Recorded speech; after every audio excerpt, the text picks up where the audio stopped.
If you love shows about kitchens, if you love shows about design, if you love shows about kitchen design that showcase before and afters, and let's be real for a moment, who doesn't? Then do we have a show for you? We've got kitchens that go from drab to fab. It's almost as if when you walk by, it winks at you. From meek to chic. It's about as sleek as you can get. From tame to fame. Wow, we're talking tricked out tech. 2.5 minutes, we'll have clean dishes. Killer color schemes and whacked out creations. Everything a boring, dull, tired old kitchen needs to be fashionable and functional. I'm just happy I don't have to wash the dishes in the bathtub anymore. Welcome to 15 Bodacious Kitchens. We're counting down to the #1 most bodacious kitchen in America. Check out what it takes to become the #1 kitchen on our list. You've got to see it to believe it.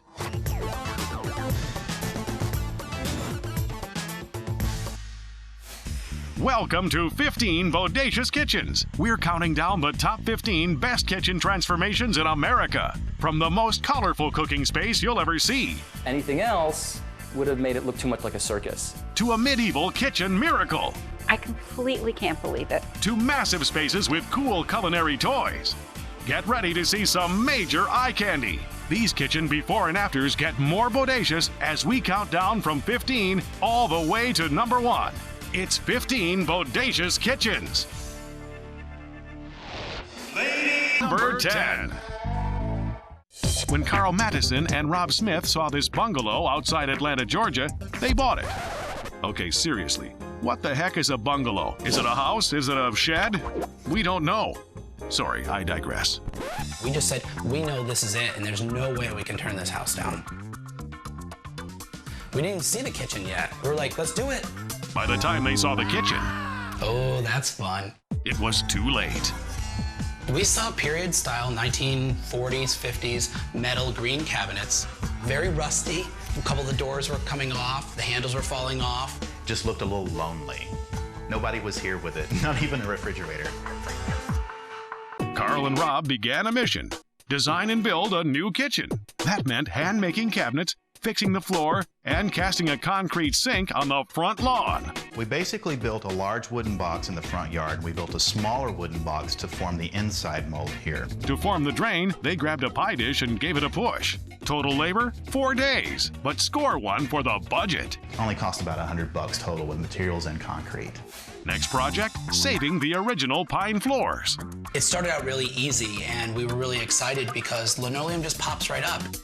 But the plywood that was on the floor was evening out the floor. And once we got to that part, the plywood was all nailed down.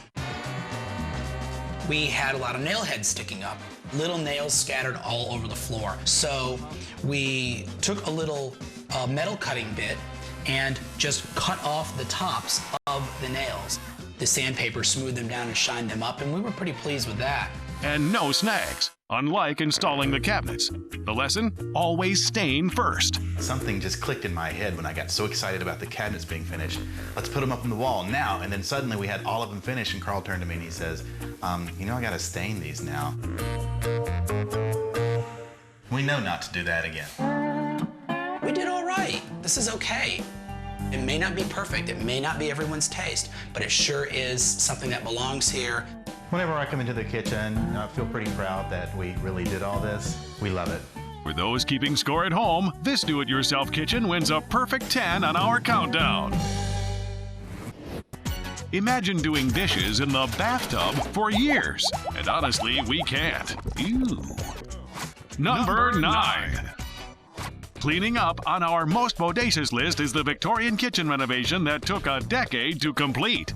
The kitchen transformation was in the works for about 10 years. The old kitchen was so small that you couldn't even open the dishwasher and get the dishwashing detergent from under the sink at the same time because both doors couldn't be open. We couldn't eat in the same kitchen we were cooking. It was one or the other. It was really horrible. Anybody who was in the kitchen got out as soon as they could. Mark and Mary wanted their kitchen to have an antique look that would complement their historic home. We didn't want to make it look modern. At the same time, we wanted to have a nice functional space that we can use now. The couple called in a design team to make it happen. So we really did a lot of reconfiguring of the existing space to open up areas, create circulation through that made some sense. The first step was to let in some light. We popped the ceiling up high, over 10 feet tall, and then we could create the windows that you see here in order to create this sort of bay window effect without the bay. With so much more space, the kitchen is a hotspot for this family. And here's where things really get cooking. A unique stove called the 6-4. It's got a vintage look, plus the modern conveniences of a gas cooktop. This has actually a broiler, a roasting oven up here, and a convection baking oven here, and down here is a slow cook oven.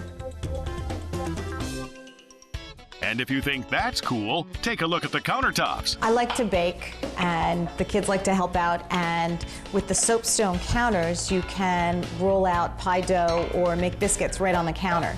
It's not absorbent, it doesn't pick up odors or stains or anything like that, so it's really easy. As for Mark, he's glad to see this long renovation come to an end, for one important reason. I'm just happy I don't have to wash the dishes in the bathtub anymore. A Victorian kitchen, dishwasher included, making the countdown at number 9.